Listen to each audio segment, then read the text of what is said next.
கண்ணுக்கு எட்டிய தூரம் மலைகள், மலை முகடுகள். அப்பொழுது சொன்னார், அந்த மலையில் தான் நம்ம போக வேண்டிய தூரம். இன்னுமா? ஆமாம். அப்பொழுதே அந்த மாபெரும் மண்ணுரிமை தலைவனை பற்றி எழுத நேர்ந்தது. ஆசை அதனை ஒருவன் அடக்கி அயரா போராட்டம் நடத்தி, மீசை அதனை நீ முறுக்கி மிச்சமயிர் கோவி விட்டாய்.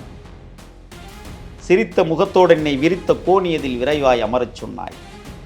எந்தமிழர் கூட்டம் காக்க என்றைக்கும் வீடு அறியா செந்தமிழ் வளர்க்கும் உன்னை செந்தனலா சுட்டுவிடும் என்று ஒரு மாபெரும் வரலாற்று தலைவரை பார்த்த பிறகு வந்த வரிகளில் மூட்டை கட்டுவது எப்படி சிறியவர் சேத்துக்குழியார் கற்றுக் கொடுத்தார். தன்னுடைமைகளை பாதுகாப்பது எப்படி அதையும் கற்றுக் கொடுத்தார்.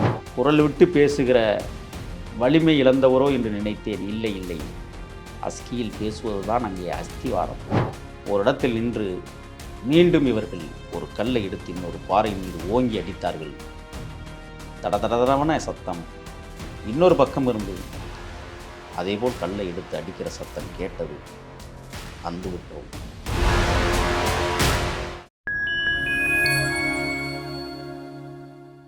ஃபைன் டைம் வாய்ஸ் நேயர்களுக்கு வணக்கம். நான் உங்கள் சங்கீத் குஹன். நம்ம சிறப்பு நிகழ்ச்சியில் நம்மோடு இணைந்திருக்கிறார் சமூக செயற்பாட்டாளர் மதிப்பிற்குரிய திரு முகில் அவர்கள். வணக்கம். வணக்கம்.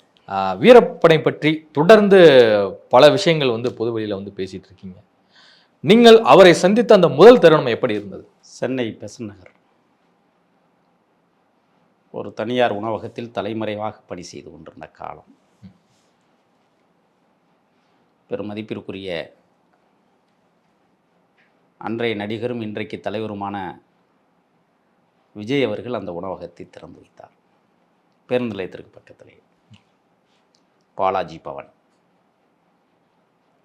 ஈழத்திலிருந்து பயணத்தை முடித்துவிட்டு வருகிற போது தங்குவதற்கு இடமும் உண்பதற்கு உணவும் தேவை என்ற காரணத்தால் ஒரு உணவகத்தில் வேலைக்கு சேர்ந்தேன். அண்ணன் முத்துக்குமார் ஈழப்பயணத்தை முடித்துவிட்டு இன்னும் ஒரு வார காலத்திற்குள் நான் வந்து விடுவேன் என்று என்னிடத்திலே நேரடியாக சொல்லிவிட்டு சில ஆயுத கொள்முதலுக்காக ஈழத்திற்கு சென்றார். போயிட்டு நேரடியாக பேசினார். வர்றாரு. நான் போகலாமான்னு கேட்குறாரு. போகலாம். நான் நினைத்தது ஈழத்திற்குத்தான் போகிறோம் என்று தான் நினைத்தேன். அன்றைக்கு பேருந்து நிலையம் பாரிஸில், கோயம்பேடு கூட இல்லை. நான் சொல்லுவது 98. பேருந்து பயணம் பெசன்ட் நகர்லேருந்து. எப்போதுமே போராளிகள் பின் அந்த படிக்கட்டில் தான் நின்று போவோம். ஏதாவது அசம்பாவிதம் என்றால் உடனே தப்பிப்பதற்கு ஏதுவாக இருப்பதற்காக. பாரிஸில் போய் இறங்குகிறோம். பாரிஸில் பெங்களூர் வண்டி பேருந்து ஏறுகிறோம். இரவு முழுவதும் பயணம். மறக்கவே முடியாத அந்த நாள். ஏப்ரல் 1 மார்ச் 31 பெங்களூரில் போய் இறங்குகிறோம். காலை கடனை கழிப்பதற்காக நீண்ட வரிசையில் நிற்பதை மறக்கவே முடியாது. அவசர தேவைக்கு போனால் 500 பேர் வரிசையில். நிலைகுலைந்து போன நிமிடங்கள் அது. முடித்துவிட்டு குளித்துவிட்டு அங்கிருந்து கிளம்பி குண்டலுப்பேட்டை பேருந்திலே ஏறுகிறோம். பெங்களூரிலிருந்து காலை 10 மணிக்கு ஏறினோம். மாலை 5 மணிக்கு குண்டலுப்பேட்டை இறங்கினோம். பகல் விடுதலை கொடுக்க போகிறது, இரவு விடுதலைக்காக இயங்குகிறது. மின்மினி பூச்சிகள் கண்ணாம்பூச்சி விளையாடுகிற நேரம். ஒரு அழகான பள்ளிக்கூடம், ஆலமரம். அந்த பள்ளிக்கூடத்திலே கட்டச்சோறு. அந்த கட்டச்சோருக்கு பக்கத்தில் கீழே அமைதியாக மௌனமாக நானும் முத்துக்குமார், மணிகண்டன், சத்தியமூர்த்தி 4 தோழர்களும் வரிசையாக மௌனமாக அமர்ந்திருந்தோம். தூக்க களைப்பு ஒரு புறம். 1.5 நாள் பயணம். இரவு 8 மணி வரை அந்த பள்ளிக்கூடத்திற்குள் மௌனமாய் படுத்து கிடந்தோம். 8 மணிக்கு ஒரு உருவம் வந்தது. கலைந்த தலை, ஒல்லியான தேகம், வறுமையில் வாடிய முகம். அண்ணன் முத்துக்குமாரை வந்து பள்ளிக்கூடத்திற்குள் எட்டி பார்த்ததும் அண்ணேங்கிறாரு. போலாமா? போகலாம். குண்டலுப்பேட்டையில் இருந்து ஈரோடிற்கு பேருந்து. குண்டலுப்பேட்டை கர்நாடக மாநிலம். வழி தாளவாடி, ஆனால் ஈரோடும். ஏறினோம் பேருந்து புறப்பட்டது குண்டலுப்பேட்டையிலிருந்து. 6 மணிக்கு ஏறி 9 மணி அளவில் தாளவாடி 5 கிலோமீட்டர் என்று ஒரு நடுகள் நம்மளை வழிகாட்டியது. இறங்கினோம். இருள் சூழ்ந்திருந்த நேரம். இறங்கியதும் 2 பக்கங்களும் காடு. ஈழத்திற்கு பயணம் போகிறோம் என்று தானே நினைத்தோம். குண்டலுப்பேட்டை கர்நாடக பகுதி அல்லவா? புரிந்தது. மீசையனை பார்ப்பதற்காக 1.5 நாள் பயணத்தில் நாம் வந்திருக்கிறோம்.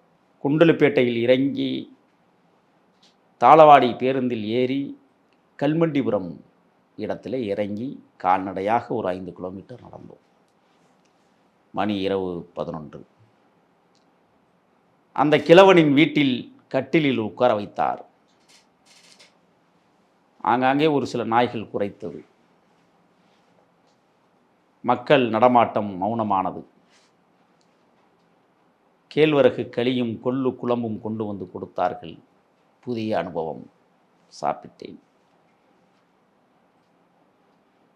காட்டுவாசி சொன்னார், போலாமா? நாராஜ்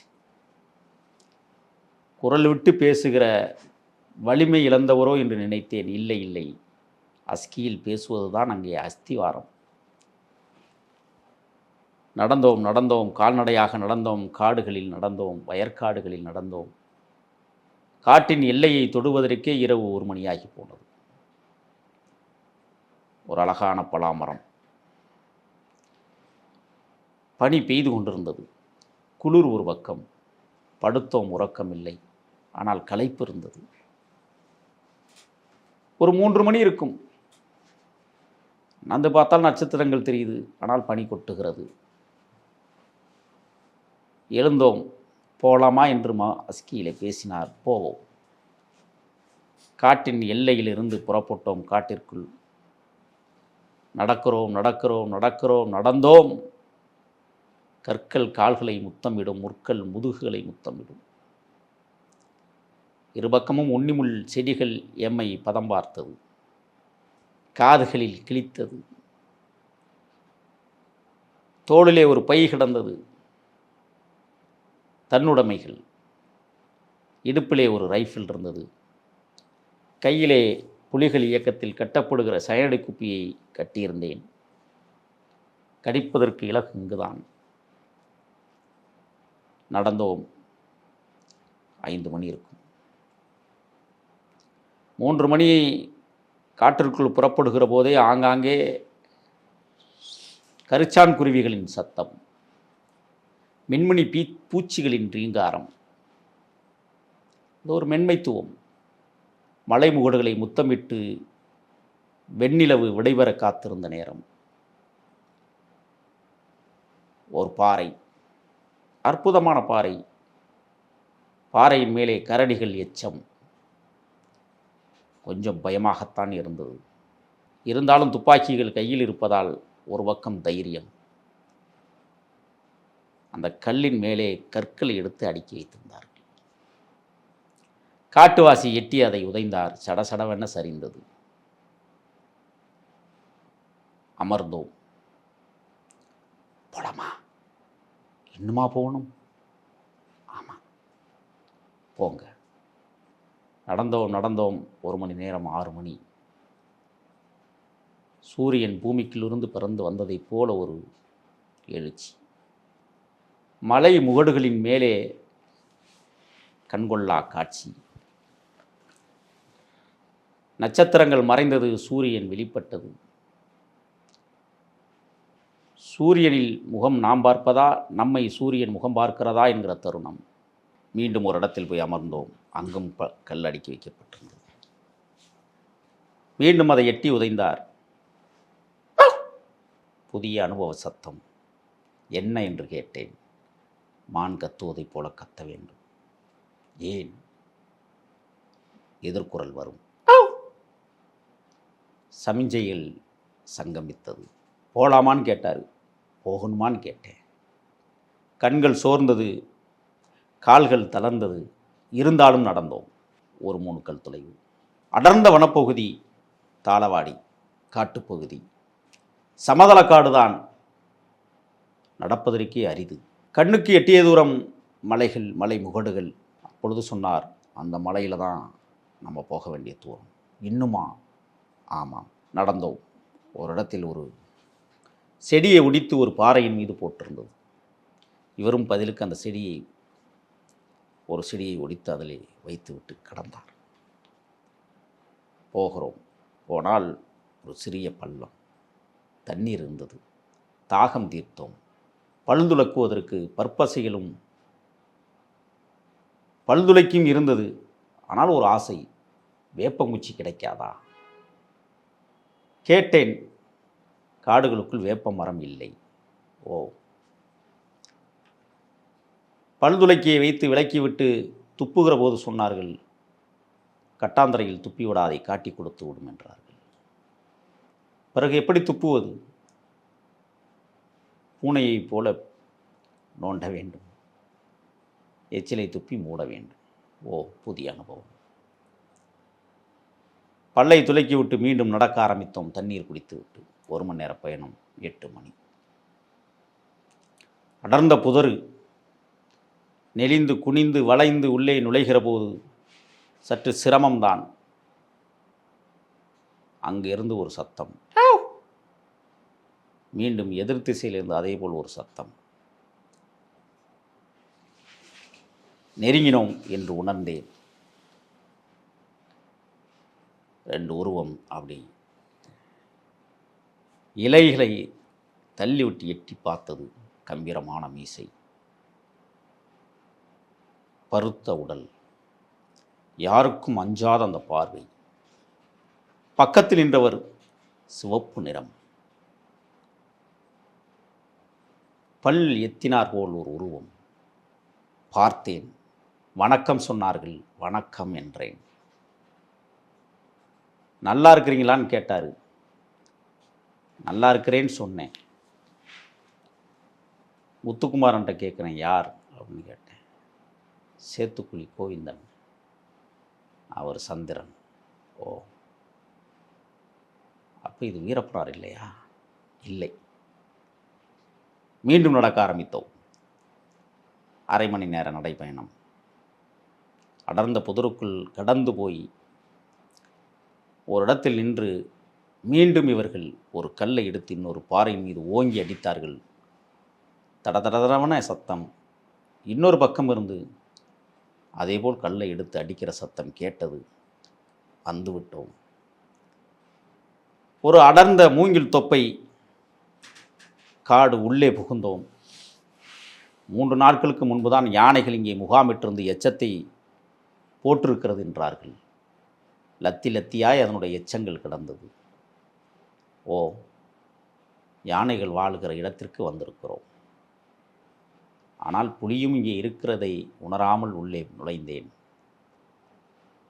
கோணி சாக்கு போட்டு ஒரு உறவும் படுத்து உறங்கி கொண்டிருந்தது. உறங்கியதா அல்லது நம்மை சோதிக்கிறதா என்பதை பிறகுதான் உணர்ந்தேன். ஆங்காங்கே சிதறி கிடந்த அலுமினிய தட்டுக்கள், ஒரு சட்டியில் சோறு பாதி சாப்பிட்டும் பாதி சாப்பிடாத நிலையில் இருந்தது. பசி ஒரு பக்கம். சாம்பார் பார்ப்பதற்கு நிறம் அழகாக இருந்தது. சுவைப்பதற்கு என்ன என்பதை இன்னும் சற்று நேரத்தில் அறிந்து விடலாம். காய்கறி இருக்குமா? இருக்காது. தக்காளி இருக்குமா? இருக்காது. கடுகு சீரகம் இருக்குமா? இருக்கும். எண்ணெய் ஊற்றி தாளித்ததா? இருக்கும். சாம்பார் பொடி, சத்தி மசாலா இருக்கும். வெங்காயம் மட்டும் போட்டு தாளித்த சாம்பார். சாப்பிடலாமா என்று கேட்டேன். பசி எரிந்து. சாப்பிடுங்கன்னு நான். யாராவது போட்டு தருவார்களா என்று எதிர்பார்த்தேன். டப்பன சாக்கை விலக்கி எழுந்தார். கம்பீரமான மீசை தளர்ந்து போய் கிடந்தது. எழுந்தார். எங்களை பார்த்தார். சிரித்தார். கையெடுத்து கும்பிட்டார். பதிலுக்கு நாமும் கும்பிட்டோம். நல்லா இருக்கீங்களா? அப்பொழுதே அந்த மாபெரும் மண்ணுரிமை தலைவனை பற்றி எழுத நேர்ந்தது. ஆசை அதனை ஒருவன் அடக்கி அயரா போராட்டம் நடத்தி, மீசை அதனை நீ முறுக்கி மிச்சமயிர் கோவி விட்டாய். சிரித்த முகத்தோடு என்னை விரித்த கோணியதில் விரைவாய் அமரச் சொன்னாய். எந்தமிழர் கூட்டம் காக்க என்றைக்கும் வீடு அறியா செந்தமிழ் வளர்க்கும் உன்னை செந்தனலா சுட்டுவிடும் என்று ஒரு மாபெரும் வரலாற்று தலைவரை பார்த்த பிறகு வந்த வரிகள் இவை. சாப்பிடுங்க சாப்பிடுங்க. அன்பான பாசத்தோடு அந்த பேச்சு. சாப்பிட்டேன். ஏதோ குளிரூட்டியில் வைத்து எடுக்கப்பட்ட சோறு குழம்பை போல குளிர்ச்சியாக இருந்தது. பனி. சாப்பிட்டேன். சற்று ஓய்வெடுக்கலாமா படுக்கலாமா என்பது புது இடமாக இருக்கிறது. யாரிடம் கேட்பது? யாரிடமும் கேட்க முடியாது. கேட்டால் ஏதாவது நினைத்து விடுவார்களோ. அண்ணன் அருகிலே வந்தார். உண்மையான பேரை சொல்லிக்கூடாத. நான் ஒரு பேர் வைக்கட்டுமா? வைங்கண்ணே. உன் பேர் கருப்புசாமி. சாமி என்றால் அந்த மகத்தான தலைவருக்கு பிடிக்கும். நான் பிறந்து விழுகிற போது பூமியில் எனக்கு பெயரே கருப்பன் தான். ஏனென்றால் என்னுடைய பாட்டன் பெயர் கருப்பன். ஓ, கடவுளாக நிற்கிற எமது தலைவன் நமக்கு கருப்புசாமி என்று பெயர் வைத்திருக்கிறார். கண்கலங்கியது. யாரிடமும் உண்மையான பெயரை சொல்லிவிடக்கூடாது என்பதை உத்தரவிட்டார். எந்த ஊர் என்பதை யாரிடமும் சொல்லக்கூடாது என்பதையும் உத்தரவிட்டார். உள்வாங்கிக் கொண்டேன். ஓய்வெடுக்கச் சொன்னார். படுத்தோம். தூக்கமில்லை. புது இடம். பல யோசனைகள். ஒரு அற்புத தலைவனை பார்த்திருக்கிறோம். இருந்தாலும் ஆங்காங்கே நண்பர்கள் வானொலி பெட்டியை வைத்துக்கொண்டு செய்திகளை கேட்பதும் பாடல்களை கேட்பதுமாக படுத்து கிடந்தார்கள். நானும் ஒரு நண்பரிடத்திலே போய் பக்கத்திலே படுத்துக்கொண்டு வானொலி செய்திகளை கேட்டுக்கொண்டு கிடந்தேன். மதியம் சாப்பாடு சற்று அயர்ந்து உறங்கிவிட்டேன். 3 மணி இருக்கும் எழுப்பினார்கள். சாப்பிடுங்கள் என்றார்கள். அதே சாம்பார், அதே சோறு, ஆனால் புதிதாக உப்பு கண்டம். என்ன இது? காட்டு விளக்கு உப்பு கண்டம். சரி சரி, சுவையோ சுவை. சாப்பிட்டேன். மீண்டும் அந்த படுக்கை. இல்லை, காட்டு விலங்கு அடித்து சாப்பிட்றதுங்கிறது குற்றம் தானே. அது எப்படி நியாயப்படுத்த முடியும்? நான் அடிக்கலை. இல்லை, எனக்கு தெரியாதுல்ல. ஏதோ கொடுத்தாங்க, சாப்பிட்டேன். அங்கே தானே உணவு. நான் சொல்லுகிறேன், ஒரு காலகட்டத்தில் மாமிசங்களை சாப்பிட்டோம், சோறை தொட்டுக்கொண்டோம். நடந்தது. வாழ்வியல் சூழல். அதற்காக மரம் செடி கொடிகளையா திங்க முடியும்? வாழ வேண்டும் அல்லவா? கடலுக்குள் போகிறவன் கடலுக்குள் கிடைப்பதைத்தான் அவன் சாப்பிட முடியும். நாட்டுக்குள் இருந்தால் நாட்டில் என்ன கிடைக்கிறதோ அதைத்தான் சாப்பிட முடியும். காடு எதை நம்மளுக்கு வழங்குகிறதோ அதைத்தான் நாமும் சாப்பிட முடியும். அப்படித்தான் சாப்பிட்டோம். அது என்ன ஏது என்று நான் விசாரிப்பதில்லை. கொடுத்தார்கள், தின்றோம், அவ்வளோதான். காட்டிற்குள் வந்து போனவர்கள் அனைவரும் தின்றிருக்கிறார்கள். என்னென்ன மாமிசம் சாப்பிட்ருக்கோம் அது சொல்ல முடியாது. சாப்பிட்டோம், அவ்வளோதான். அன்றைய பொழுது போனது. அன்று இரவு படுக்கையிலே பாடம் எடுக்கிறார் வீரப்பன். ஆமாம். காலையில் வெள்ளனை எழுந்திரிச்சு எல்லாரும் குழி நோண்டி வெளிக்கு போகணும். மூடிடணும். ஒரு சொம்பு தண்ணி தான். பல்லு விளக்கிட்டு பர்பஸை வெளியில் துப்பிடக்கூடாது. ஒன்றுக்கு போகிறது கூட குழி நோண்டி போகணும். எதிரியிடம் காட்டிவிடும் என்பதற்காகவே இவ்வளவு கண்காணிப்பு. அந்த மாபெரும் மகத்தான மண்ணுரிமை தலைவனை சந்தித்ததற்கு பிறகு என்னிடத்திலே மறுநாள் விசாரித்தார். வீட்டிற்கு போய் எத்தனை மாதம்? 3 வருடங்கள் ஆகி போனது. எப்படி வந்தீர்கள்? இடைமறித்தார் முத்துக்குமார். ஈழத்திலிருந்து வந்து 1 மாத காலம் சென்னையிலே சில இடங்களில் வேலை செய்தார் தம்பி. நான் தான் அமர்த்தி வைத்து விட்டு வந்தேன். நான் வருவதற்கு கொஞ்சம் காலதாமதம். வந்ததும் அழைத்து சென்று வந்தேன். துப்பாக்கி பயிற்சியெல்லாம் எடுத்தாச்சுல்ல? போதும் போதும், வா, எஸ்எல்ஆரில் ஒன்று இருந்தால் கொடுத்துருங்க. பழகிய துப்பாக்கி தான், பார்க்க ஆசையாக இருந்தது. தூக்கி தோளில் போட்டோம். உங்கள் கையில் ஒப்படைக்கிறார் துப்பாக்கியை? ஆமாம். மூட்டை கட்டுவது எப்படி சிறியவர் சேத்துக்குழியார் கற்றுக் கொடுத்தார். தன்னுடைமைகளை பாதுகாப்பது எப்படி அதையும் கற்றுக் கொடுத்தார். இப்படித்தான் அந்த தொடக்கம் எங்களுக்குள் உருவானது. இதுவரை உங்கள் பல்வேறு கருத்தை கொண்டு பண்ண மிக்க நன்றி சார். நன்றி.